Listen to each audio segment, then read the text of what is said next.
My camera. How about them Giants? How about them Giants? How about them Giants?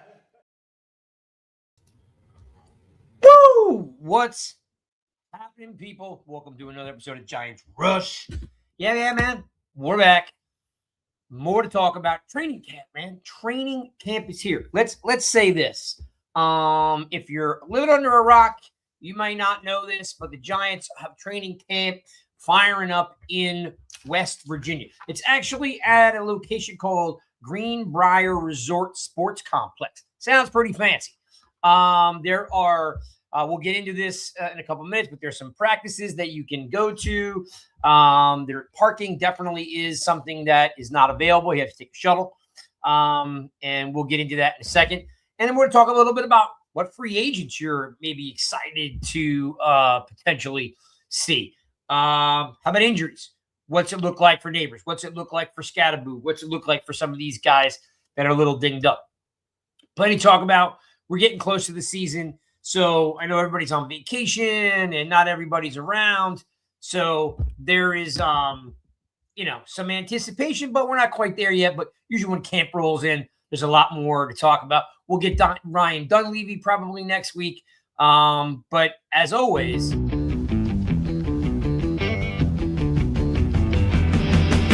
it's good to be the king.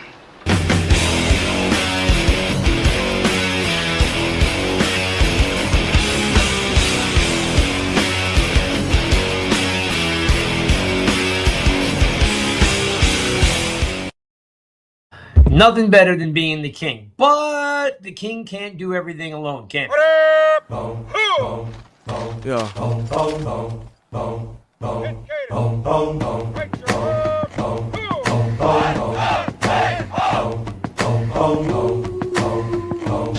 You can call me.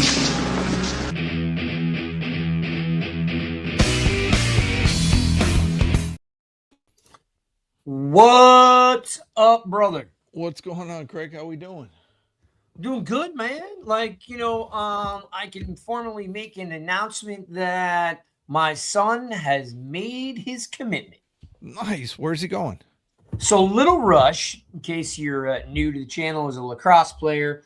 We're headed to Charlotte, and he is committed to Queen's University of Charlotte to play lacrosse at the Division I level.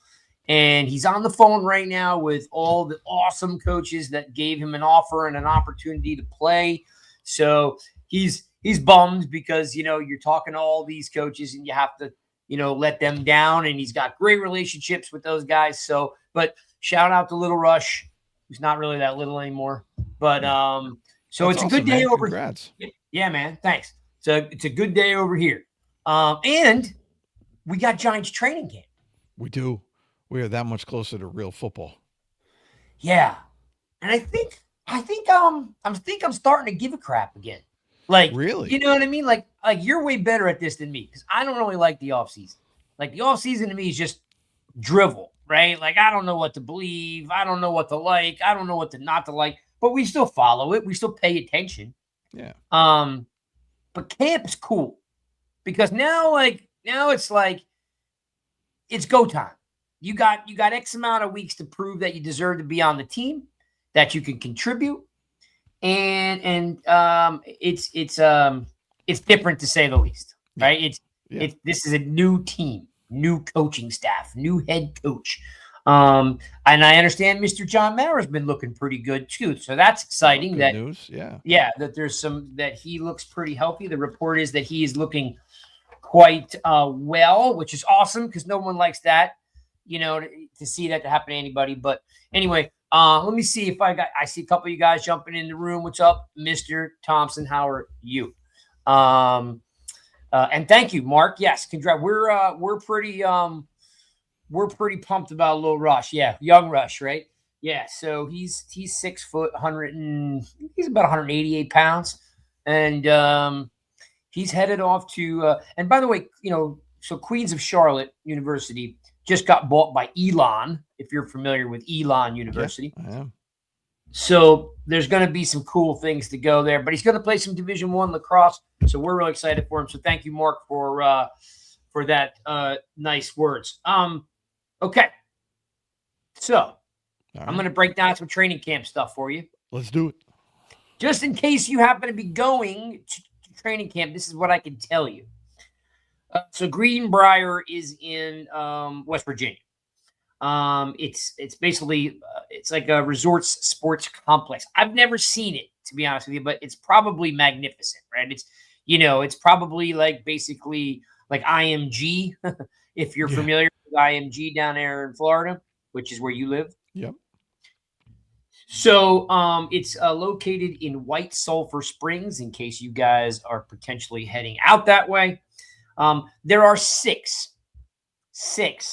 practices open to the public. There are no tickets necessary, but there is no public parking. So if you're planning on a trip with your boys or the family and you're thinking about heading out there, there's no public parking. However, there is a parking lot, and then they shuttle you to the Greenbrier Resort Sportsplex. So, and then the normal rules still exist. No filming during practice. You can film and take photos before and after, but no filming during practice. So, just so you guys are aware of that now. And it looks like all the practices are at 1:30. So what I wanted to ask you Okay. is, why do you think practice is at 1:30? Seems like an odd time, and it seems like it would be hot. Well, you just thought. answered the question right there. If you remember back to Tom Coughlin days in camp, he always hated it when the weather was cool. He wanted it hot to get the best conditioning, to have the players ready, put them through that. So Harbaugh's definitely old school. So he wants that late afternoon where they're in that heat, they're really working hard, and it really ramps up their conditioning. So yeah, that to me, that's why he's doing it, and I love it. Like, no more of this like summer camp atmosphere and vibe. Like, this is gonna be a grueling camp. Get them out in the heat, get them where they need to be. And do it. I love it, changing it up, because obviously what we were doing previously has not worked. So we need something different. 100%, yeah. And I know there's some folks out there. We've got one specific follower that he's just a curmudgeon. He's just angry at everything. I'm sure you saw the exchange I've had with him over the last. Everything that the Giants do, he hates. Everything's a problem. And so kind of coming full circle is, yes, back to the Tom Coughlin thing. Now, when Tom Coughlin got let go, majority of the fan base was not happy. They either wanted him to stay and coach, or they wanted him to go to the front office. Yeah. Right? Nobody wanted McAdoo. No. Nobody. So this guy was trying to tell me, and he's constantly, like I said, he's just an old curmudgeon telling me that Coughlin, nobody really wanted Coughlin around. I'm like, Mel, there's a little bit of truth in that they did wanted Coughlin to stay with the organization, maybe go in the front office, right? Right. So he goes to Jacksonville, and he turns around a team that had missed the playoffs like 6 years in a row, and had losing records, and turned them around and got into the playoffs. Yes, Tom was old school, as Sean just alluded to, and the players union overturned $700,000 worth of fines that Coughlin put on the Jacksonville Jaguars, because he was old school. He fined them for everything, right? Yeah. And then the players cried, and they went to the union, and they overturned $700,000 worth of fines. So technically, the union was saying he was breaking rules. Anyway, my point being is that some of that old school stuff doesn't work anymore, because the modern player doesn't work well under those circumstances. But Sean, I would have to think that we need some of those old school. Like, I'm hoping there's some of these guys that want the old school approach or need the old school, because all the pandering we've done for the last 6 to 8 years hasn't worked either. I mean, all the reports that are out there, and you hear what players are saying, they seem like this is what they want. They want to be coached. They want to be pushed hard.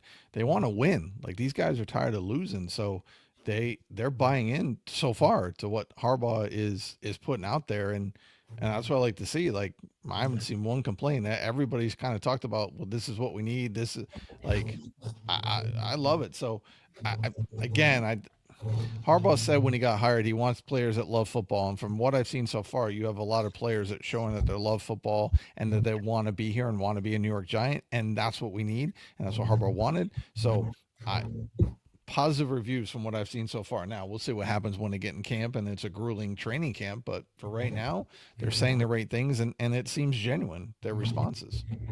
Yeah. Yeah. So I'm and like, of course, I think there's a lot of trolls. Yeah, a lot of trolls that are hanging out saying like, Harbaugh hasn't won or he hasn't done this, he hasn't done that. Like, I gotta admit, I mean, he's had 11 playoff runs in however many. Exactly. Hey, right? Like, what do you mean he hasn't won? He's got one what? Super Bowl, right? Yeah. Like you're like, well, what does winning constitute? 12 teams have never won a Super Bowl. And 6 teams, believe it or not, haven't been to the playoffs in 9 years. Yeah. There are 6 teams that haven't had a playoff win in 9 years. Yeah. Like I didn't even think that was possible to have 6 teams that don't even have a playoff win in 9 years. 12 teams have never won a Super Bowl. Like people make like this is easy. The good news though is this. So goes Steve Austin. He is the man. Well, the Captain Tucking up is over here giving themselves a beer bath. This guy showed up out of nowhere. Hey, what's up? Hey, fellas. Hey, it's a week of training camp. I gotta, I had to make time to make sure I get back. All right, I'm just saying it because even though I wasn't supposed to, but things worked out. Things worked out. All right, because I didn't send the invite because I was like, I knew well, you good. had Thanks for having me with you guys. Of course, we can't. I did, but I got done early, and you know what? I got some. We got some important stuff to talk about. I know Sean's loaded and ready to go. I know you're loaded and ready to go. Well, nice. You missed the news that Little Rush committed to Queens of Charlotte today. Yeah, I heard that in the car. Congratulations, man. That's awesome. Yeah, so he's off and running. I know people don't care about lacrosse. It's a football show, but I'm just still giving him a shout out. So, that's a lot to be proud of, man. Awesome. Congratulations. Yeah, 100%. He's on the phone right now with all the coaches. It's hard to break the news to all the coaches because they've all been so good to you, right? I said to Sean, like we kind of were touching on, that why practice was at 1:30, right? Because I'm looking at all the practices that are available for the public to go. Was kind of hoping, wonder if you had the same sentiment that, it's 1:30 to get them worked up. It's hot. They're going to be out there, banging around, working on conditioning and stuff. Do you agree that 1:30 is like that? Yeah. Basically, hey, we want you hot. We want you working hard and getting you in shape. Yeah, I also look at it with treatments, right? I mean, having a 1:30 practice allows these guys from the day before to get their treatments they got to go in the cold tub. They have to just recover a little bit better in the morning hours. So maybe that actually is a benefit for guys maybe that wouldn't have practiced in the morning, given that extra time at 1:30. Hey, the hottest time of the day is the afternoon. I mean September, right? I mean, going down to Miami. Yep. So I think all those play a factor. But you just get the sense that Harbaugh loves the details, right? Everything, the I's are dotted, T's are crossed. Everything is looked under a microscope to see what he wants to do to make it the best possible situation. So that's what I think with the 1:30 practices. All right, I love it. Let's transition to actual camp. What Sean? Not what, but who? Yeah. Who are you most excited to either see or hear what the reports are? We've got roughly, 1, 2, 3, 4, 5. There's like 6 pretty big names that the Giants signed in the offseason. Like, I'll mention them here. You may have someone that I'm missing, but You got Mooney and Austin, you got Berrios, you got OBJ, you got Juju, you got Emmons. Those are like, some of your bigger free agents. And then, of course, Likely. Is there anyone that you're specifically honing in on, like, this cat needs to have a good camp, or maybe I can't wait to hear reports on what this guy's doing? Like, is there anyone out there that you want to know more about?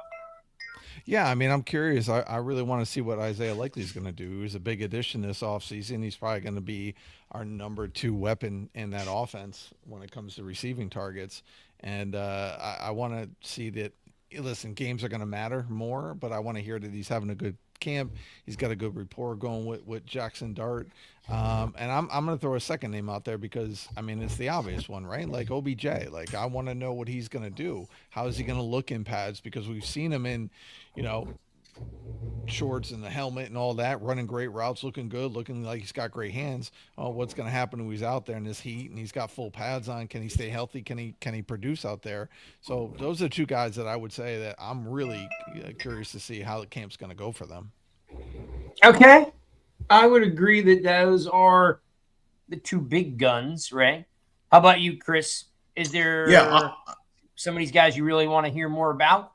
I'll agree with Sean. I mean, there's so much fascination and intrigue with OBJ coming back after not playing last year, the training that he's done, and the doubters, the people that believe in him. And I think he's got some more stuff left in the tank. So definitely OBJ. And then I'll also say, going on the defensive side, I mean, Deonte Banks took such a beating last year. Now with this new press type of man coverage they're going to play, and a guy, up in their face, aggressive. I'm interested to see, and by all accounts from minicamp, Denard Wilson was pretty happy with Banks. So I'm really interested to see if Banks has a rebound in this new defense. Because this is what, he's going on the last year of his contract, right? This is it, right? This would be his last year? Well, he was first round draft pick, so he gets the 5th year option. Right. But I'm curious to see how he rebounds. And, as well as a lot of guys on defense with Wilson. But yeah, Deonte Banks intrigues me to see if he can, rebound.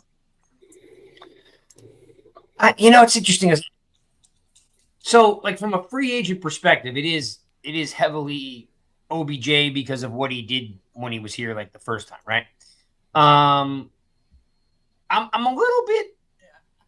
Again, this isn't a sexy pick, guys. I know you're not. You guys aren't going to be like, oh yeah, that's the guy I want to see.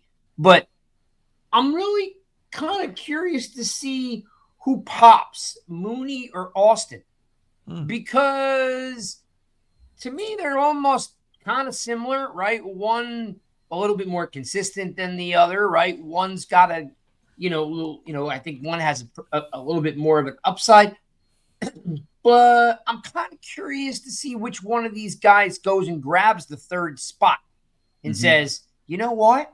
I'm going to challenge Darius Slayton for this role, right? Like, so, because we know, you got, when Neighbors gets healthy, he's the 1, and Likely's like the 2, and then you've got this log jam at 3 and 4, right? Mooney, Austin, OBJ. I'm kind of excited to see which one of these guys just stands out. Which one of these guys is like, and maybe it's both of them for all I know, but I'm kind of like thinking, to me, I know this sounds crazy, but like, I don't think Slayton's going anywhere. So I'd want to see. Why not? Why don't you think he's going anywhere? I don't know. I just don't. I think new coach, me personally, I think he looks at Slayton like kind of a little bit of what Ryan said. Like, all right, he's consistent. He's a 5th round draft pick. He's consistent every year. He doesn't have to be a 1 or a 2. He knows the offense. He's a solid guy. As much as he drives us all nuts, I don't think, like, I mean, yeah, if he comes in hurt or he's terrible, yeah. But if he does the normal Slayton thing, I don't see him getting cut. Well, you know what, Craig? The interesting part is without Neighbors going on the PUP, and if Schuster plays well and OBJ. I mean, there could be a squeeze on that. And you got to feel like Harbaugh doesn't care about the salary cap in terms of if the guy's not performing, he's going to get rid of him, where the last regime would probably keep him. I feel like Harbaugh, they could split that cap hit into 2 years. And if he doesn't deserve to be to have a roster spot, then he won't. I just don't think I don't think that'll happen. Only because again, like he always comes in shape. He's a constant, he's a consummate pro, right? I mean, no, he doesn't come up with the big catch because he's not a number one. But I don't think an old OBJ or an older Juju, I don't think those guys are really any threat to Slate. Like these guys would have to just like find the fountain of youth. You don't think Mooney's a threat to him on the outside if Neighbors can go? That's what I'm. No, that's what I'm saying. The difference is Mooney and Austin. I'm excited to see which one of these guys pops. Like I'm thinking that Mooney or Austin's going to get a lot of in my opinion, one of the two are really going to pop. And then now that's him splitting time with Slayton or packaging him up. I don't think Slayton's going anywhere. But I'd like to see if Mooney or Austin can challenge. Let me throw a quick scenario. I was thinking this, considering if the receiving core actually plays pretty well in preseason and they do better than what you expect, especially the bottom guys that you think may be on the bubble. I wonder if a receiver went down somewhere on another team and you had an opportunity to move Slayton just for the fact that now he becomes a little more in demand with the, we see it every year. Guys, we've seen it already with guys going down. So I'm wondering, keeping an eye on a receiver, out there, if something were to happen, would he become, an option for another team? So maybe a trade. Maybe they use him to trade for Vita Vea, who just I thought about that in the car. So imagine that defensive. Maybe somewhere in there with that. I'm going to throw another name in there because we've all talked offense, but I'm going to throw a defensive guy in there. I'm really curious to see what DJ Reader looks like in camp and what type of space eater he is now with this Giants and how that's going to free up our linebackers. So I just want, again, we talked all offense here, so I figured we needed to throw a defensive name in there. Yeah. Just wild carded up there, Absolutely. Well, free agents who you're excited to see. That's what we're covering. Which will lead me into what you just talked about. I would have to think there was somebody out there in Giants lands interested in Edmonds too, right? Because, he didn't have a great year last year. He didn't have a terrible year last year. He still tackles a lot of dudes, right? He just didn't look like himself in the passing game last year. So, I'm sure it might be the best linebacking core we've had in a while, right? Between Reese and Edmonds and McFadden and Carter and Tibbs, like that group's really solid. So I think from a free agent perspective, I think Edmonds is another guy. Like I'm not overly curious about Juju. I think Berrios will do his thing, right? I think he'll do his thing. I'm excited to see Likely, but I think I'm more excited to see on the defensive side. Hey, is Edmonds for real, or is he on the downward slope and he's getting his last paycheck, or is, like you just mentioned a second ago, is OBJ actually healthy? Can he actually find a little magic left in there? So some guys, as you just alluded to, Chris, like Juju doesn't mean anything to me. There's no shot that guy. I can't see that guy making the team. I just don't see it. Well, he doesn't play special teams. Does he do special teams? Not that I'm aware. He's got that rapport with Nagy from KC. So and he could potentially be Isaiah Likely's backup when Likely comes off field because he runs that slot position well and he's a good route runner. He's got very good hands. So that'll be interesting to see there.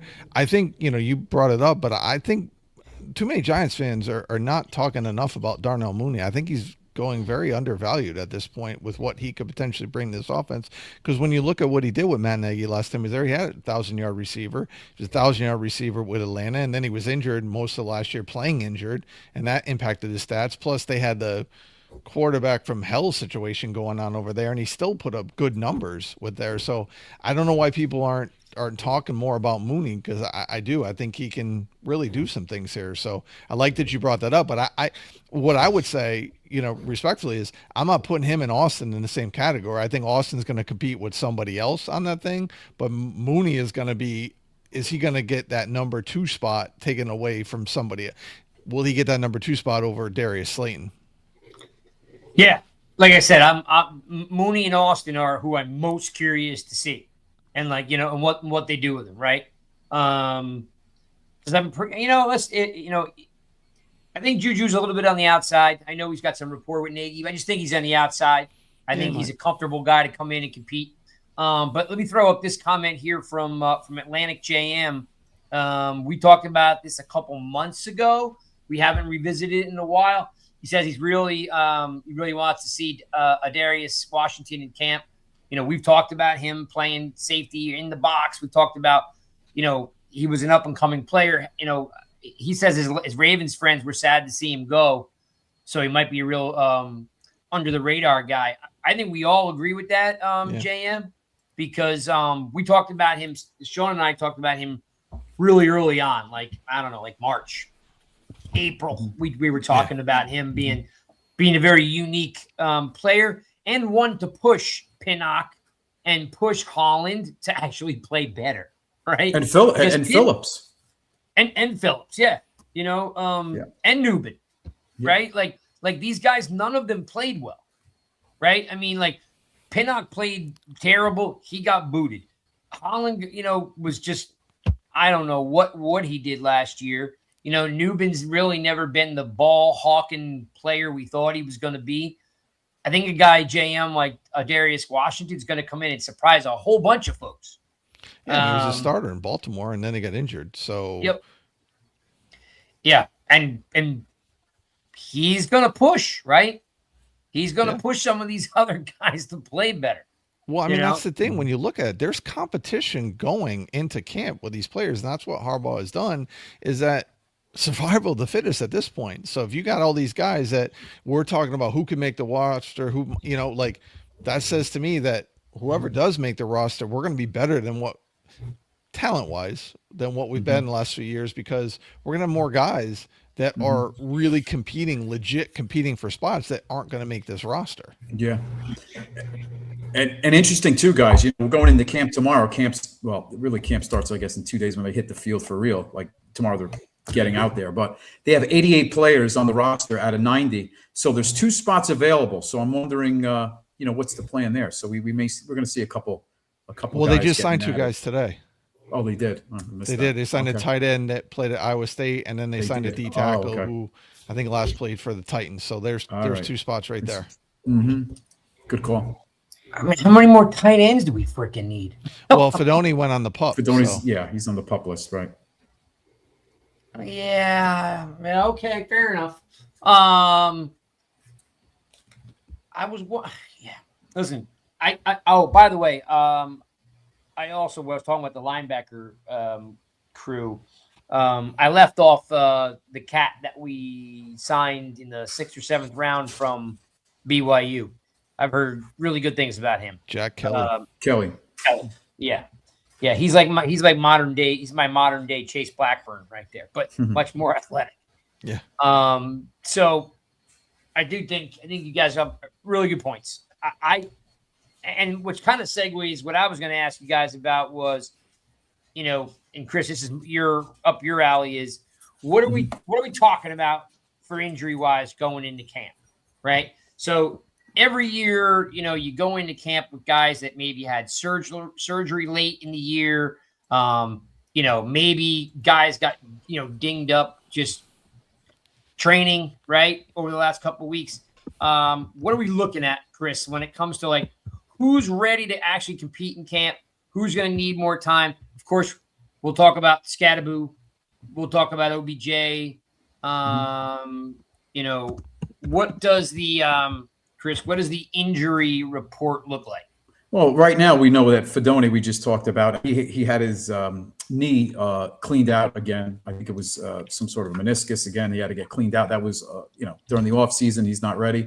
And then Sam Roberts, right? I'm not sure what his injury is, or what he's battling, but he's on the pup. And then obviously Roy Robertson Harris, the other defensive tackle, who actually was probably going to get some playing time, big playing time in the rotation. But, they haven't put him on IR. He has the torn Achilles. So that's still, waiting on that. Other than that, I view the pup during the off season No different than if it was a regular game week where a guy just doesn't practice a few days. So I think looking back at this new medical staff, I'm convinced if it was the Dable regime with Shane and the old medical staff, he would have been on the PUP. I think they would have put him on the PUP right away, maybe even with Scadaboo as well. But I feel like with this new thinking that Harbaugh has and the medical staff is like, listen, if they – from what it's not worth the roster spot to lose it. You might as well have him there learning with the playbook. He's out there doing the drills because then he can't do drills with everybody. So he's out there actually soaking everything in. So I think even if they, they're gonna baby feed him right all the way through until he can really go. I would say 100%. But it's going to be a slow moving process with him in practice. But he's involved. He's a part of the team, and he's actually taken part in every aspect of it. Just maybe not 100%. So I think it's a good move. I think your dog's name is Banks, isn't it Banks? Yes. I think Banks agrees with your point because he was chiming in right there. I told you there's like a million dogs here. It's like a zoo. It's more dogs than humans. So Harbaugh said today, I'm looking at the quote that he thinks that Beckham is about 70%. So you mean Neighbors? Oh, Neighbors are saying. Neighbors. Okay, right. Yeah. Neighbors is like 70%. Like he said, he's 70%. I'll read you the quote. Says he's going to be here working really hard. He's made some really good progress right now. I'm very hopefully that he'll be back soon. I also understand when you come back from a knee, he'll be back and he's still building his way to have ultimate full strength, but he's doing great. Let's see, it's a slog. It's a grind. He's still in the middle of it. He's probably not in the middle, actually. He's probably 70% of the way through. I don't know. Maybe even 80% through. He's still grinding. It's going to be a grind when he starts playing again to get back right. Yeah. So, again, positive note that a lot of progress. You know what this reminds me of, guys? When in season on a Wednesday, when a guy comes off an injury and they say he participated in practice in individual drills, he wasn't any team drills. He might be at 70% in practice, but they weren't comfortable enough of putting him in with teams. So this is no different to me in like the off season. Is that hey, he's still a part of everything. He's just going to be doing maybe a lot of individual stuff and doing some off to the side, or maybe drills, team drills. He may not be in like the 7-on-7s, not 11-on-11 type stuff, obviously, right away. K-Mac threw the guys in here, by the way, who they signed. Thank you, K-Mac. Okay, thanks, Tyler K-Mac, Moore and Marlon Davidson, in case anybody is. And remember also, there's a 5-day acclimation period. The pads won't go on for 5 more days. So this is through the CBA that there's a 5-day kind of period where everything gets ramped up little by little. Trying to see here, it also says that Harbaugh also says that I'm just reading the quote on my other screen. So if you want to know why I'm looking that way, says he's confident that he'll be back. He's working hard. You saw him out there taking team reps. That was during team period. It's good to see. So he's pretty confident that he's getting his workhorse back soon. Let's see. Fedoni's got a foot. He says he's got a foot thing. He said to deal with. So he cleaned. Got that foot. Oh, that was what. Yeah, it says he got cleaned up yesterday or today. Mm-hmm. It's a 2-week cleanup. So I guess they went in and maybe cleared out some scar tissue off his foot somewhere. Sam Roberts is on track for training camp. Bo Collins is dealing with a hamstring. I don't know. Bo Collins makes this team. It's going to be really hard to make the team. Practice squad, yeah. Special teamer. He's good. I'm just reading in here if there's any other notes on injury reports. That does seem to be the biggest. Nothing else really. All right. So, guys, the other thing I wanted to mention is like the reason why they're in West Virginia, which we've talked about, is there's a lot of renovations. Yeah. I'm sure I can find a photo like, oh, you know what? Great segue, by the way, peeps. I know it's summertime, and I know a lot of you aren't around. Our numbers are always low in the summertime because people are at the beach and the lake and barbecues and block parties and all that cool stuff. But we have a new producer, and I'm going to warn you guys now. Her name is Gina. I want all you to be super polite to her when she comes on board. Nothing but gentlemen out of you guys. So she'll be helping us with clips, and she'll be helping us with Instagram stuff, because it's just too much for the three of us to work on. Is West Virginia close? No, K-Back. Why would no? Is West Virginia close to Craig's backyard? No, not at all. In fact, I think if I had to drive it, I think it's about 6.5 hours. I think from my house here in South Jersey. But yes, we have a producer, so you can pass the word on. We'll have a producer. We'll be getting clips done. Now, you also saw I'm still pimping out the opening of the show, the old opening. Gina's so good, people, that she's already working on a new opening for the show. So we're excited to see that. She's putting some finishing touches on it. Nice. And but I want you guys to know that we'll have a producer that can, help guide the show and, yell at me in the background on too long-winded or whatever that might be. No, you're never long-winded, Craig, ever. Bro, that's not cool. Not cool at all. So they're in West Virginia because there is renovations to the facilities there in East Rutherford. Chris, actually, give me one thing, Chris, that you think that you want to know about, you want to see, or maybe it was long overdue. With the renovations. Yeah, I mean, they're so there's significant upgrades. I won't get into the locker room, but I heard they upgraded the locker room with a lot of technology and a lot of things there. But I love the weight room. It looks like it's maybe two levels, and it's very little techy, and it just looks more modern. The weight room did look, outdated.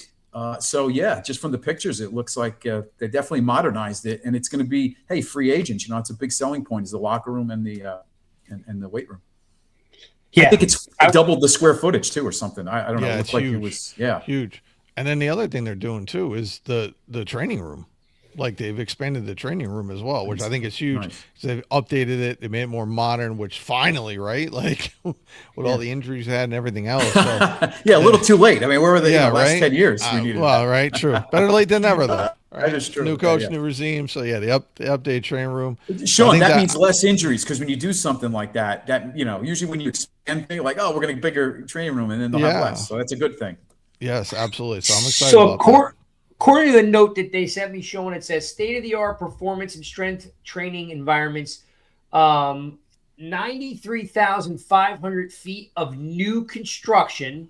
That's enormous, by the way. Yes, it is. And 46,000 square feet of renovations. So not only did they add new construction on, they expanded the old building. So there's some pretty cool renderings online. If you're going around, check out Giants.com. They got a whole section there.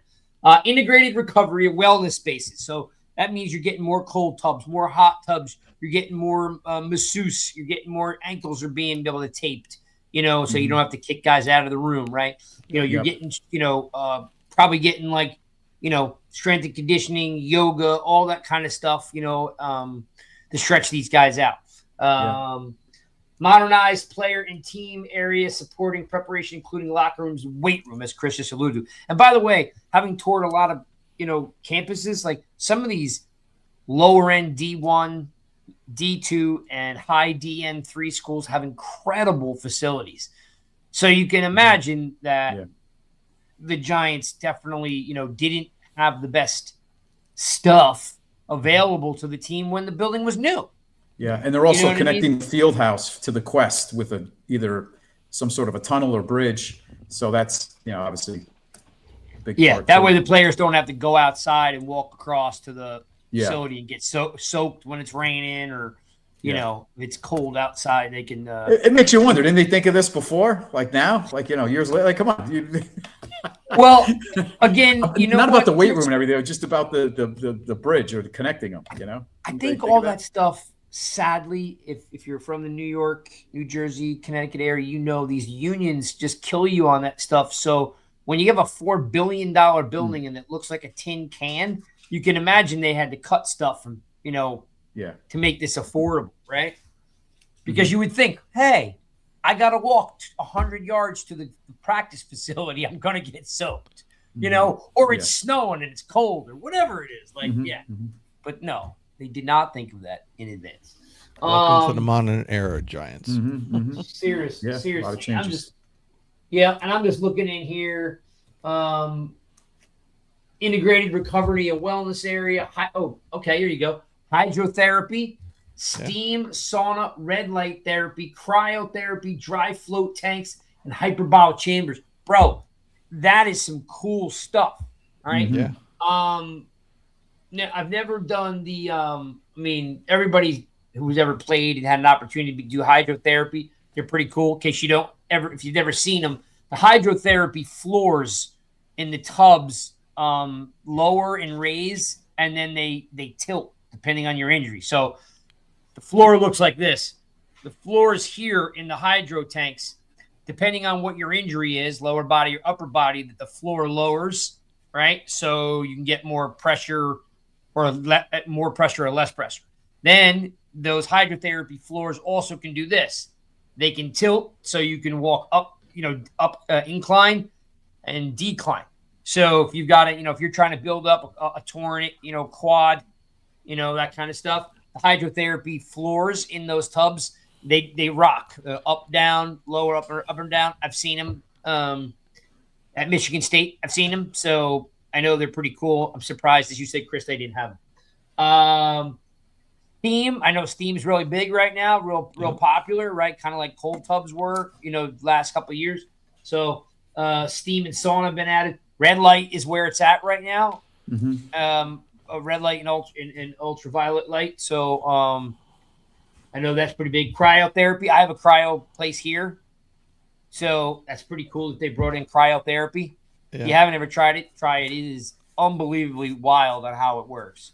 Yeah. I want to throw something out there quick because I just got a text from somebody, and I know we're all familiar with Wes Steinberg on Twitter, and we know that he's a parody account and all that. However, if you've been paying attention as of late, Wes has gotten things right that he's putting out there. So while I'm going to say this by saying, yes, I know it's Wes Steinberg. However, with what he's put out there as of late, he's been a little more accurate than in the past, right? So he just put out a tweet that says the Giants are in on Vita Vea. So again, take it knowing that it's coming from Wes Steinberg, but also if you look back, the last several things he's put out there as breaking news, he's actually been right about. So not saying it's going to happen. It makes but sense. There may be some truth behind it too. So I just wanted to throw that out there because I just got it. Non-divisional, that helps. Yeah, I could see. It's a need. I mean, it makes sense. Imagine him and DJ Reader as part of the rotation on that D line, or even on at the field at the same time with Darius Alexander. Like, I think, in all seriousness, I think they should be in on Vita Vea. They absolutely should be in on him. Like, if you're the Giants, you got to be calling and seeing what it would take. Because here's the other thing, the reason why he wants to be traded is because he didn't get the contract extension worked out.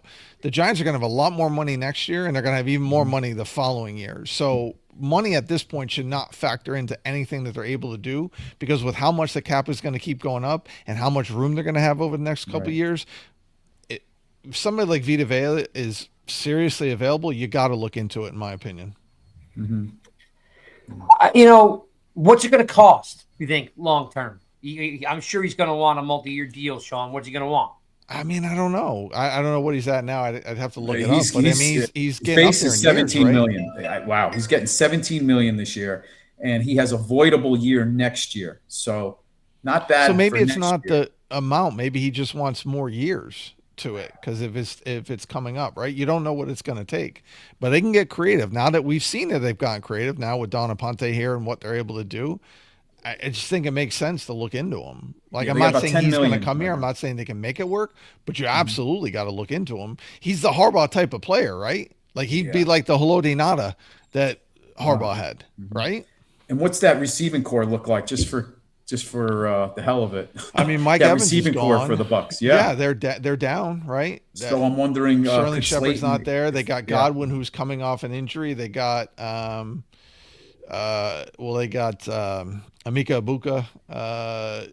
He's there, so they could use an extra receiver. I'm wondering. I'm just looking at Slayton. If this were to happen, could Slayton be a part of this? I mean, couple them in with a draft, give up a draft pick and Slayton, and go get Vita Vea. Like whatever round. Let's say you give up a 3rd round draft pick, right? Whoever you're going to draft in that 3rd round is not going to be to the Vita Vea level. So if it only costs you a 3rd round draft pick, you absolutely give it up. And then, like I said, a Slayton. So package a Slayton and a 3rd round pick and go get Vita Vea. Yeah, I mean that shores up. That gives you a few solid guys in the middle if you were to get him. Yeah, I would say so. I mean, when you add, like I said, DJ Reader, Darius Alexander playing better, even a Shelby Harris who's older, and Vea. I mean, now you're talking. You have it's starting to become a little, not to say a strength, but yeah, it's getting there. That's where the Giants are going to be tested, right? They're going to test the Giants right up the middle, the opponents. I'm throwing this up here because JM's pretty active tonight. He says if we're serious about Vea, I think Tibbs is necessary because he's doing an extension. And then I don't think the Bucks would take him though because they got a year him an left. extension, pay him all that money. I don't know that they would take him in that deal. I not to downplay what he's saying there, No, but I wouldn't move him. I don't know that I'm also moving Thibodeau as well because again, like I just said, they're going to have a lot of money coming up, so you can pay these guys. Yeah, in my opinion. Yeah. Well, let me ask you this then. Let's talk about the quarterback a little bit. Sean, you and I talked about how the narrative just needs to move off of Craig. Last thing, I don't want to interrupt you, but I'm looking at the Bucks receiving core. They really don't have much. Yeah, really. These are your starters. Emeka Ikabuka. I don't even know what his stats are. Jalen McMillan, and obviously Godwin, who's coming off an injury. Those are your 3 potential starters right now. Joe's throwing in. Remember, if you trade to 3rd, we also won't have our 4th because we moved. So, yeah, it's a good point. It's good thought. Yeah, and it may not even take a 3rd. If there's a later round pick and throwing it in. But if we do, like Joe said, I'm fine with it because you're getting a player of Vita Vea's caliber. Absolutely. It's a big hole, though, not to have a 3rd to 4th. So you'd hope somewhere along the line they can pull a 3rd or a 4th in. Maybe they get a comp pick. Yeah, because otherwise you've got an enormous hole in the middle. That's all right. It won't be next year when you say that though. 3rd and 4th's a lot to skip to go from 2 to 5. So I'm just making a point that you would hope that they live for today, but on the back end they make sure somehow. They trade down or whatever they got to do to pull it back. That's a big hole. Remember this roster is fairly young, so I mean the draft picks at this point aren't as big as they would if you were in like a complete rebuild or you had a heavily veteran thing. I think there's a good mix. I think there's enough young core where you can get away with that. At this point, in my opinion. But you bring up an excellent point for sure. It is a big hole, but again, for me, if that hole is a result of getting Vita Vea, then I'm good with that. All right, here's the big question, but I was hitting on a second ago. What are for both of you guys? And by the way, once the season starts, guys, we're going to bring back studs and duds. If you guys remember that, we've got. Oh man, Sean, you know what I got to do? What do you got to do? Dang it. So I just remembered that our studs and duds looks like this.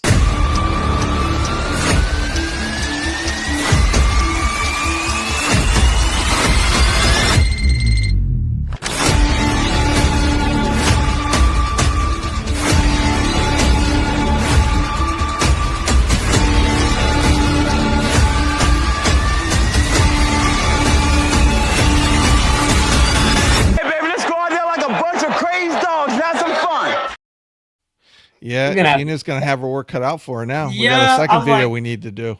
I'm like, we're gonna have to edit that too. Yeah. But did you guys, before I get to my dark point, did you guys see the nice letter that Macho came out with today? I did. Unlike somebody else. Yeah, unlike someone else. Because you know what, Sean?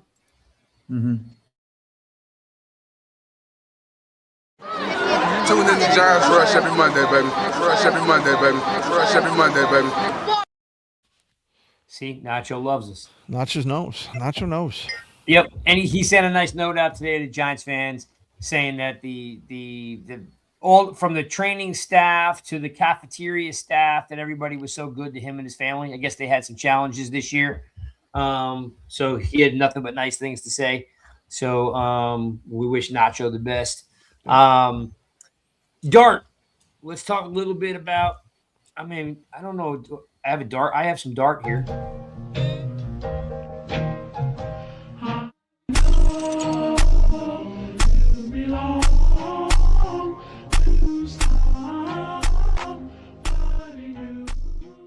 Liar! You didn't kill Anakin Skywalker. I did.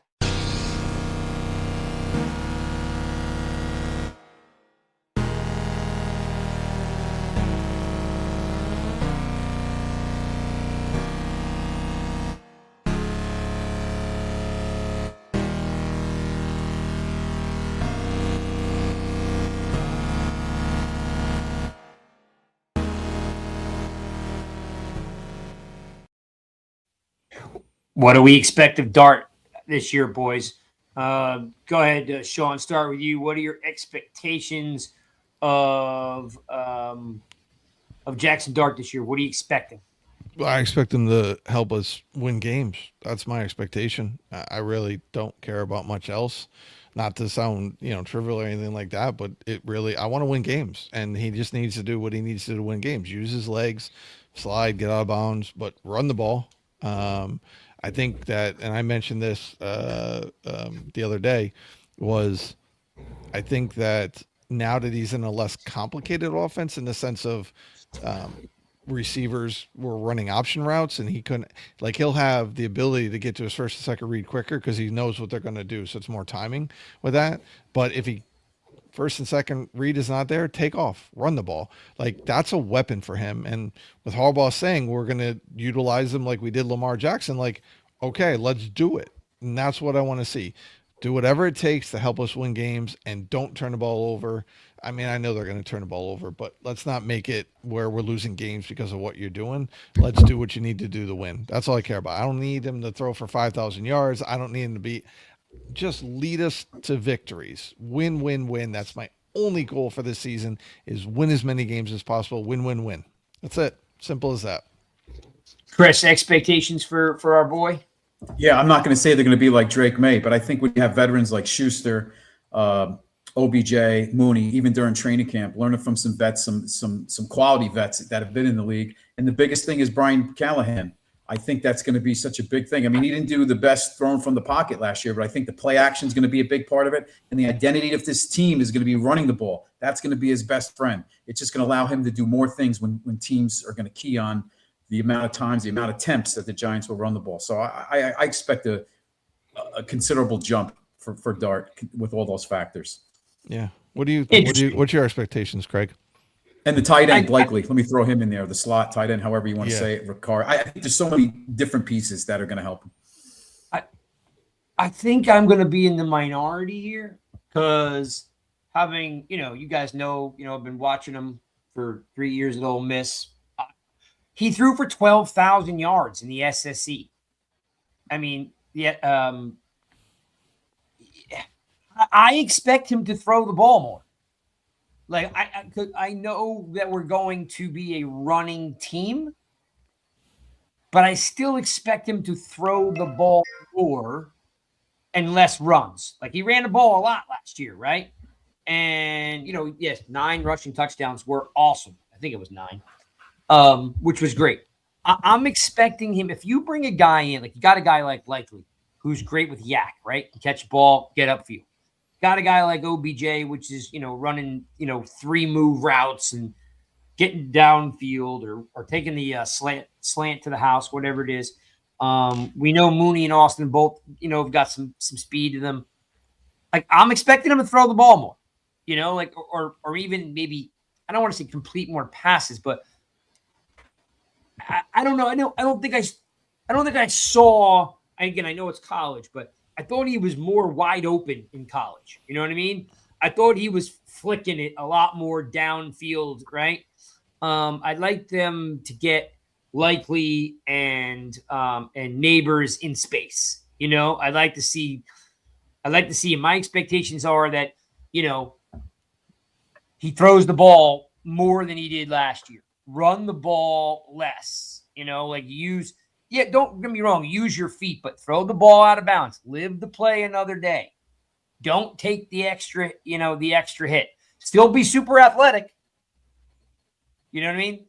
Still be that dude that's going to make you miss. Mm-hmm. But I want to see him. I want to see him like, because if I asked you right now, what does Pat Mahomes do well? You'd say, well, he does a lot well. But when he's in trouble, he throws the ball to Kelsey. When he's not in trouble, he throws the ball to Kelsey. Like, I want to see Dart have this relationship with Likely, where like Mahomes does with Kelsey. And you will, because of Nagy and Harbaugh. Love the tight ends. You will. But I think you're going to be disappointed. Okay. Go ahead, Chris. No, I was going to say, when you have Nagy and you also have Greg Roman, what a nice mix that's going to be, right? I think it's going to be game specific. There may be games where he does throw 30, 35 times if that called for it, depending on the secondaries being banged up. They want to go after guys. But I think it's going to be game specific. I think it's going to go both ways. There's going to be games where it's going to be heavy run, and it's like, wow, they're not really throwing the ball. But once again, it's all about the scheme, the team they're playing, and I feel like it's game specific. However, the numbers line up at the end will be the numbers, but I believe it's going to be game specific depending on the game plan. I go back to Harbaugh with the details. I think it's going to be almost like a la Bill Belichick. We saw that with Brady, where there were games where he didn't throw the ball that much and they leaned on the running game, and vice versa. So I think it could be a little bit of both. Yeah, I'm expecting the running game to be, dominant and powerful. I just want to see him throw the ball more. You know what I mean? I mean, I said 12,000 yards and 84 touchdowns in the SEC. Yeah, That's not coming out of my mouth, right? SEC. Like, I know it's not college, but I want to see him throw the ball more. I don't want to see him running 8 times a game. I want it to be like, I'm in trouble. Where's Likely? I'm in trouble. Where's Likely? I'm in trouble, just like Mahomes does with Kelsey, right? I think you might be disappointed, though, because he's going to be in that pistol. I think Harbaugh's going to want him to run, utilize it. Like I said, I think you're going to see a lot of Lamar more than you're going to see Mahomes out of him, which I get it. But that run is going to set the pass. I think we're going to have receivers that are going to be more wide open because with them running the ball, then he'll be able to throw to a wide open guy as opposed to trying to throw a guy, in coverage or, in crowd or anything like that. So, again, my opinion, I just feel like with everything I've heard Harbaugh say and what others have said on the coaching staff, I think he's going to be in that pistol a lot. He'll be under center with the play action, but I think they're going to utilize his legs still. But I think he will complete more passes because I do think the receiving core is going to be better. They're going to have better hands this year too. But I would not be surprised if he's still running the ball. I think he's going to be a huge part of that offense. I think that's how Harbaugh sees him. And why he averaged 5.8 yards a carry. He ran for almost 500 yards. He ran for 487 yards. Well, that's great, and that is more Lamar-esque. I'm hoping Nagy makes him more like Mahomes, and he's getting that ball out. I know he's in the gun a lot. I know he's getting better going under center, but I'd still like him to be like, man, this team's pounding the rock at me, and every time we think we get the quarterback, he throws it to the tight end. You know what I mean? I just want to see the kid throw. I want him to get the due, that he deserves. Again, I think he will in the sense that, again, it's going to be more timing routes, which is what he did in college. It was guys that were open, getting his spots. Again, under Daboll, it was all option routes. So he had to make sure him and the receiver were on the same page, and you could see that wasn't happening. So he wasn't able to throw with anticipation as much. Now it's going to be, all right, this guy's going to be in this spot. This is what he's doing. What his route's going to be. He can read the defense. He can make that read quicker. So I think you will see that you're talking about. There's no doubt in my mind that that's going to be different because it's a different offense, different style. Again, I'll keep saying this for everybody. when you don't run option routes as a wide receiver, you know where your guy's going to be. You know the route that he's doing. It doesn't matter the defense they're in. They're running the route regardless. You just got to find a guy who's going to be open, and I think you're going to have guys that are going to be open that he can get the ball to. But if they're not there, I think he's going to run, and he's going to run out of bounds, or he's going to slide. But they're going to utilize his legs. I think you're going to get what you want there, where he can sling it over the field. But again, it's going to be run-heavy team. I don't think it's going to be, again, with all due respect, Chris, I'm not sure it's going to be a week-to-week game plan to game plan. The Harbaughs are all about we're going to dictate what we want to do, and you're going to react to us. And then if we see you making an adjustment, then we're going to make an adjustment. That's my feeling. Now, again, if teams are taking away the run, they'll come out, they'll throw it more. But Jackson's going to be the key to the offense. The offense is going to revolve around him for sure. And that's my point exactly, Sean, is that they're going to rely on that run, and that's going to be the identity of this team like we've been hearing. But I think when teams bring those guys up into the box and they really try to stop the run, then the Giants will pivot and they're going to say, all right, come on, Dart, beat us with these receivers. But that could be fun too, right? Because now you have these guys in tight, like Likely and Theo Johnson in the 12 personnel, and now they're out on routes. So I think it's like pick your poison type of thing, where almost bait them into the running game and then bring it up, and we're not going to get killed with a long drive on the ground. Yeah, that now beat us, and I think those tight ends then start to play a big factor.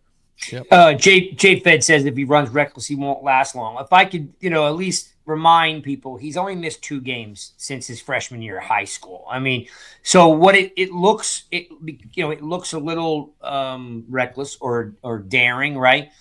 When they neutered him last year, he did nothing. That one game where they were all over him, and he looked terrible. Like I can't remember what game it was, but it was. When he came back from the concussion, they didn't let him do anything. And those next 2 weeks, he looked terrible.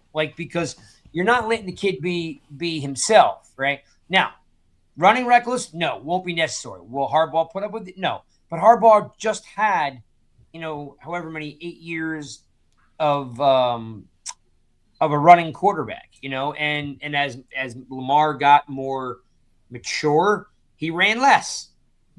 So it's a work in progress. But I hear you, Jay Fed, of course. But it's not just Jackson Dart. If any quarterback runs recklessly, they're going to get hurt. It's not just our quarterback. It's and guys, I call it the Patrick Mahomes rule, because Patrick Mahomes, when he came into the league, was notorious for towing that sideline, and then he would toy thinking he would get out of bounds, and then the defender would hold up, and he wouldn't get out of bounds. He'd get a few more yards. Well, now they changed that rule. If a quarterback is on that sideline, you can openly take a real good shot. And we saw that last year with Dart. So my point is, if he's towing that line, he needs to get out of bounds and not try to get those extra couple yards, unless the game's on the line. Obviously, he needs it. But, don't tow that line and stretch it if you don't have to, because he's open game. Yeah, and he's gotten better. He definitely got better at it. He'll have better receivers to get the ball to. And no, it's not high school, J-Fed. It's not high school, not college. We're just saying it. His style of play isn't going to change, but they're going to get him, I guess, in a pattern of knowing, hey, if you want to play another down, you do need to slide more. You need it's to get about awareness, right? He needs to just be more aware of the situation, right? Yeah. I don't think you need to change his style. You need to make him more aware that in the NFL, you probably don't play in the next week if you get hit. You know what I mean? Where maybe in college or high school, you get up and you play the next play.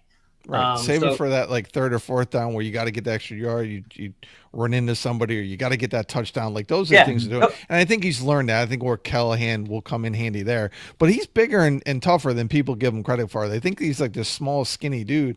And he's not. He's absolutely is. So he can handle it. He just doesn't want to do it all the time. But again, there's a lot of quarterbacks that are doing that now. Like, I don't know why, as Giants fans, that we're like, oh, our quarterback can't do that. Around the league, quarterbacks are doing that. Like, he's a rookie, so he's going to learn how to slide, when to get out of bounds. But let's not act like this isn't more of a running quarterback league now. But let's also not forget, nobody was complaining when he dove in to go ahead in the Denver Broncos game, when he took the ball and went right up the gut and dove out to for the go ahead touchdown. So let's not forget that, like, yes, there are times when he's going to run and it's not a design run, and he's going to do what he has to do. We just need to cut down on the the Barry Sanders thing, when he's running right, then he's running left, then he's running right, and then he tucks it, goes down the sidelines and gets bombed. Some days he's got to learn to throw the ball out of bounds, and he needs to learn to slide in the NFL. I think he'll do that. I'm expecting him to throw the ball more. I'm expecting to have that leap like what do you call it did in New England. Again, he's not 6'5", like what do you call it is? Why am I drawing a blank on the Josh Pats? Allen? No, the Pats QB. Oh, Drake Daniel May. Jones. Drake May. Oh, Drake May. Yeah, he took a big leap. I'm expecting him. I'm expecting Dart to take a big leap.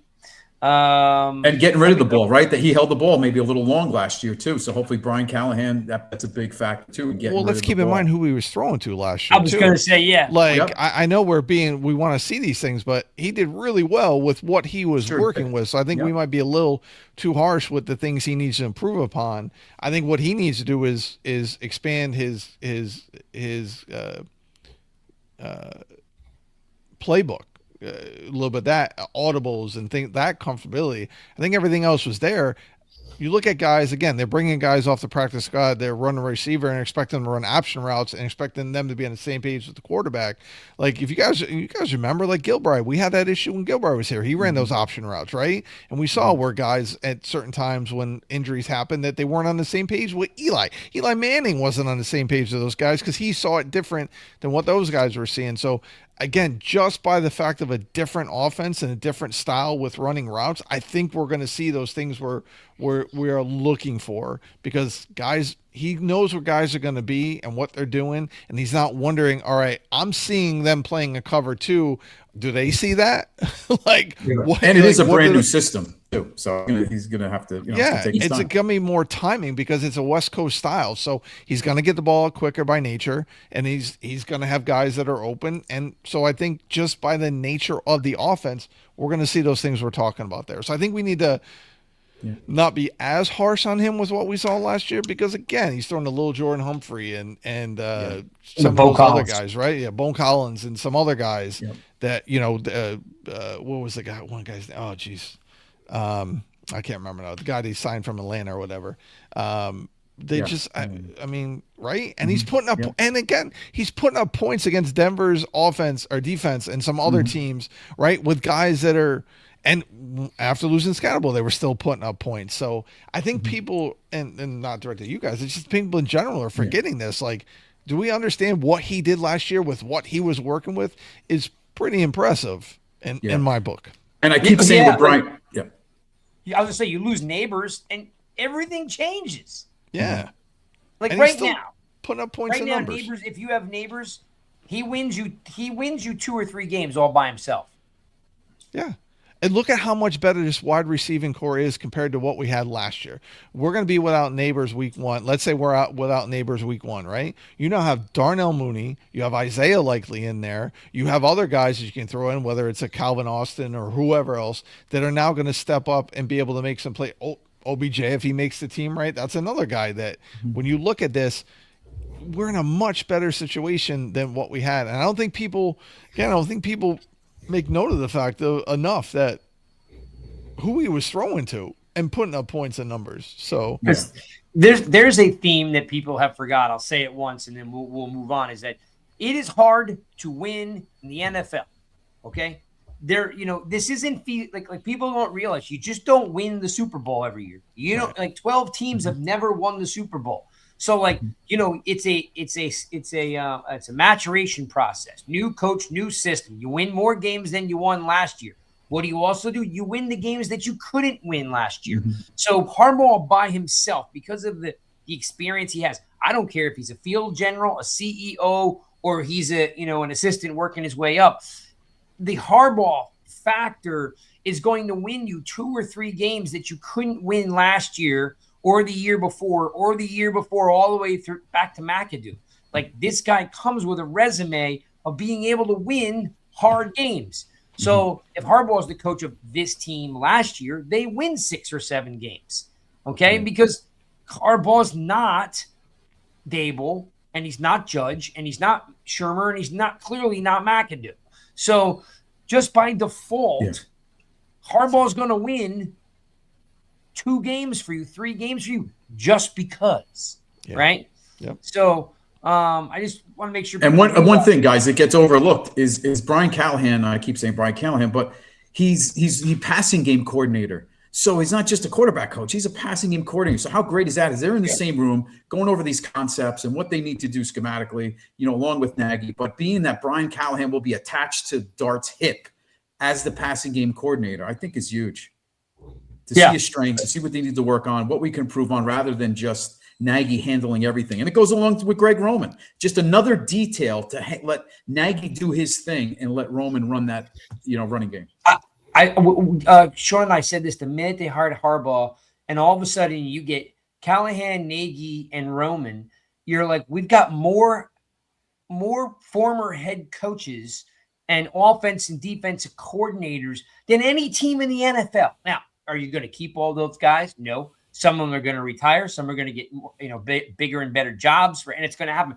But as of right now, the most influential year for guys like Neighbors, because he missed all last year, Dart, Scadaboo, right? For all those guys, Likely's got a lot of talent, but he's still paled in comparison to Mark Andrews. I mean, Mark Andrews is like 1,000-yard receiving tight end. So Likely's going to have this huge jump, in what he's going to do. So I just think, if people yes, you don't win the Super Bowl every year, and he hasn't won a Super Bowl since, what was it, 2018? What year did the Ravens win a Super Bowl? Year after the Giants. Was that 2012? Was that 2012? Or the Niners? No, it couldn't have been that. Which one? Which one are you talking about? 2013. The one with Flacco. The Harbaugh's Yeah. first Was that one like was- 2013, 2014? Yeah, 2012, 2013. So, it's like everything the Giants have right now is something they've never had. They've never had a guy like Roman. They've never had a guy like Nagy. They've never had a guy like Callahan, all on the same staff. So 2012. Thank you, Mark Thompson. Yeah, and what's interesting is we're spending all this time talking about the offense, and the offense wasn't the problem last year. No, it was the defense. Hands down was the defense. If you really want to just call a spade, like Denard Wilson makes the difference this year with the talent he has. You got Hood, and you got Reese. You're expecting a rebound season from Holland. You got Edmonds. This is Denard Wilson's opportunity to shine. So, especially, I'm sure that cat wants to be a head coach someday. So, bringing the Giants to a Super Bowl will automatically get Denard Wilson a head coach job. And fans will be excited because Wilson is very similar to Wink. He brings a lot of Wink things with him, but I think he'll be able to stop the run better than Wink could. Let's do this. Throw your questions in there. I know there's a bunch of questions I already, bypassed because I was waiting to do this.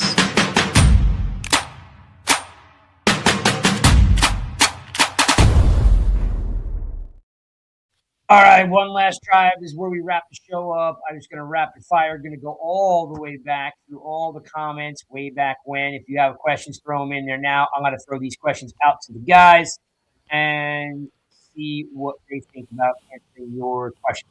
I think this is a question. I'll give this one to you, Sean. Hood needs to be CB2 week 1. Thought? I think he's got a good shot. I don't know they will be week 1, but I think he's got a really good shot to be CB2. I think Newsom's ahead of him right now. But because his uncle, played for Harbaugh, again, the NFL lineage, I don't discount that at all. And the way Harbaugh talked about him when he was drafted, I think he's got a legit shot to be a legit chance to be CB2 come week 1.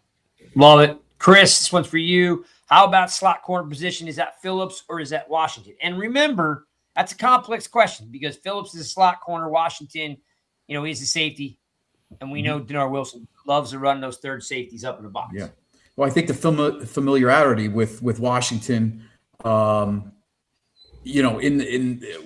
Harbaugh actually plays a part. But, totally, defense is run by Wilson. But I think Phillips, I don't want to say he's on thin ice, but I think that job is up for grabs. I think if Phillips holds his own and does well, I think Washington then, he kind of morphs into both, right? He can play on the back end with the safeties, and he could come up in the slot and in the box as a slot. But I think a lot relies on Phillips, especially with the holding. He's very grabby.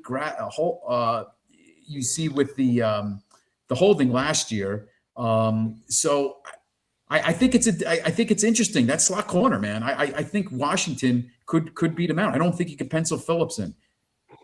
Even though you want to move Washington around, Phillips is going to have to do, a decent job to keep that job. I like it. Sean, Mark wants to know if Wes Steinberg Steinberg earlier. Yeah, no, he did not text me. I got other connections that text me things. Good question. We don't want to know what that is. That sounded cryptically weird. We're like who's texting you? Let's see what else I got in here. Okay. Sean, America's QB versus Cowboy Week 1. How important is it to win that one, or is not getting blown out good enough? Well, I don't think not getting blown out is good enough. I think it would be nice. I'll say this.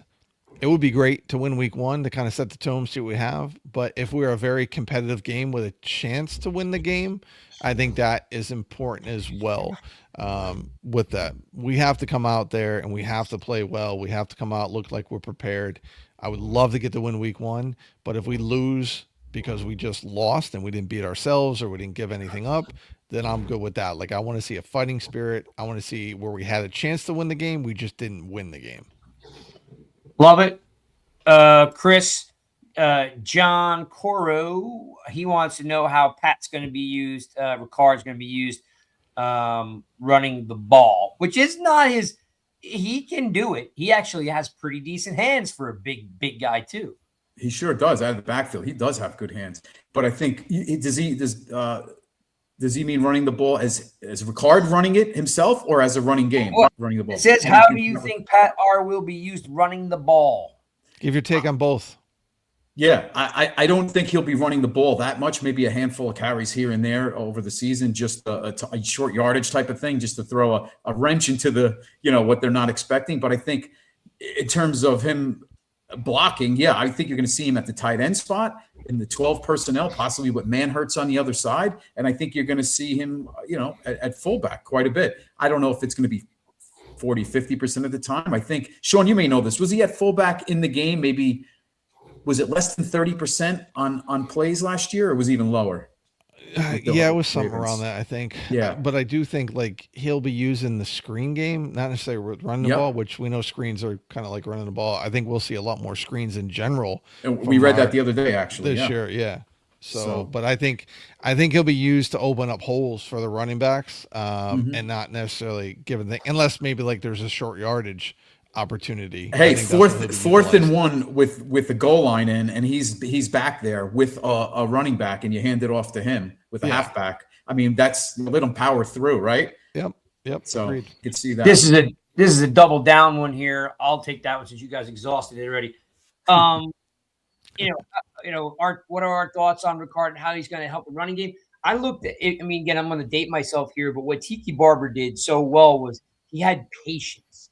And he used to run behind the guard. You at times used to see him. He'd put his hand on the back of Snee's jersey, or Soibert's jersey, like as he hit the hole and then took off. If they can get Scatterboo to be a little bit patient, because Scatterboo's, he's hard headed, right? He wants to hit the hole hard and bang into guys. I think Ricard brings a guard into the backfield, right, which gives you an opportunity to have a different type of running game. It doesn't have to just be, run it up the gut and hope Scatterboo doesn't get a concussion. Now you've got a legit athlete the size of Ricard. I think he just makes, and then you draft McCallahigh, Fields. Sorry, couldn't get that out. You draft Fields because they are excellent. If you haven't read it, look it up. They're raving about drafting him because of his downfield blocking. So if you got a receiver that can block downfield, if you got a 300-pound fullback that can open up holes and catch the ball, I think Ricard's going to be used in a lot of different ways. Like Sean said, the screen game, right? Or I'm talking about running between in the A gap and the B gap, that they're going to blow him up there and then stick Scatterboo behind him, because Scatterboo is like the same size as Tiki Barber. You're going to lose him in traffic you're just going to lose him behind Ricard. The next thing you know, he's breaking free. Cam Scattergood's longest run from scrimmage last year, if I'm not mistaken, was 14 yards. Okay. 14 or 16. Don't hold me to that. It's 14 or 16. So I think that's going to change. I think he's going to have a lot more break. He's going to break a lot more off having a guy like Ricard in front of him. It's going to be like the 6-0 lineman, basically, Ricard. 100%. Perfectly said. How about this? Sean, Chris says, what is the key to this new defense being much better than coaching? It's going to be the athleticism they have and utilizing the linebackers the way they should be used in this personnel grouping. We have a 3-4 personnel basically for defense, and our linebackers were not utilized the way it should have been. So I think you're going to have guys, when you think of Carter, Tibbs, Burns, Edmonds, and Reese, those are guys that are going to make plays. I think they're going to be aggressive. I think they're going to be attacking with those. And so the athleticism of this defense has, in my opinion, has gotten that much better now. Yep. And remember, you went half the year with Musau as your starting inside linebacker, right? Like, you're not in that scenario anymore. I mean, even worst case scenario, if knock on wood, if somebody like Edmonds got hurt, or if Carter got hurt, you've got a McFadden and a Musau to back you up, right? So it should be a different defense, 100%. Good question. The key, and it is the key is utilizing the speed that they now have and the size that they now have, right? So we're going to see, again, remember, three safeties are going to be on the field probably 50% of the time, 40% of the time. You're going to have three safeties. So we're not used to that type of aggressive play. I wonder, just real quick, I wonder if that's going to change, because I wonder if he utilized that because of the personnel he had in Tennessee, so he went more 3 safety looks. I wonder if he'll do less of that now because of the amount of linebackers he has. Like, it's an excellent point you brought up. It just, I got thinking about that when you think about what Tennessee had on their roster. Was that driven because of the personnel he had, as opposed to here now? He's got different personnel. Will he have less 3 safety look? I'll be curious to see. Yeah, and I think it goes back to what Chris said before. Phillips better be on his, on it the minute he gets in camp, because Ardarius Washington. Washington. Ardarius is gonna step in that role if Phillips doesn't start off hot. Last one I got is from Mr. Thompson, and we all know that we've been talking about this, and then we'll wrap this up. Is do we have 5 or 6 wide receivers who gets left out? I personally think it's going to be 6, and then maybe 1 or 2 guys goes to practice squad. But I'll start with you, Chris. Do we have 5 or 6, and who are your? Originally a few weeks ago I was looking at Schuster beating out Odell, but I think from all accounts, I think Odell makes the team, so I think Schuster possibly will be the one left out of the set. So who are your 6? So it'd be Neighbors, Slayton, Austin, Fields, Mooney, and then Beckham. And I think Beckham will be up there as he could be possibly a potential 1 or a 2, depending on the Neighbors situation. Hang on a minute. So that's 1, 2, 3, 4, 5, 6 is OBJ. So are you counting Berrios just as a returner? I'm counting Berrios because of the way this receiving core looks to be cut and then clearing and going to the practice squad. All right, so Chris has Slayton. Because he was out there long. Nobody picked him up. So I think he'd probably be safe that he's not going to end up on a 53. So you have Slayton, Neighbors, Austin, Fields, Mooney, and OBJ. That's your go-to. Yeah. And then you're thinking that Hodgins gets cut and Berrios gets cut but brought back for special teams or practice squad. Yeah, Hyatt gets cut, Bo Collins, Combre, Dylan Combre. So those guys.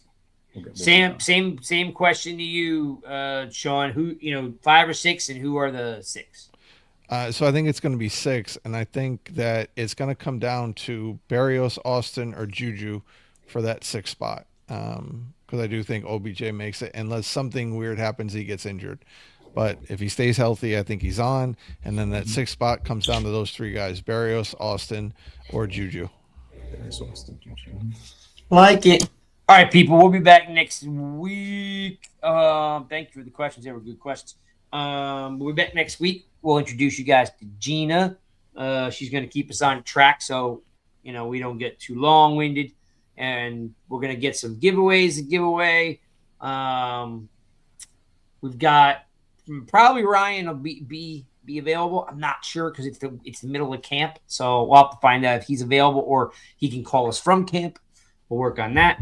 And Spartan Mike, by the way, we'll have fantasy football ramping up in about 4 weeks, right? That's going to get going. So, if we have more than 14 teams, we can have Sean run a team and Spartan run a team. But just to kind of give you guys the heads up there. And 100% JM, I'm going to put that up there. I always like to end on a good note. Great show. Let's go Big Blue. 100%. Have some fun. Let's win this year. And we're out.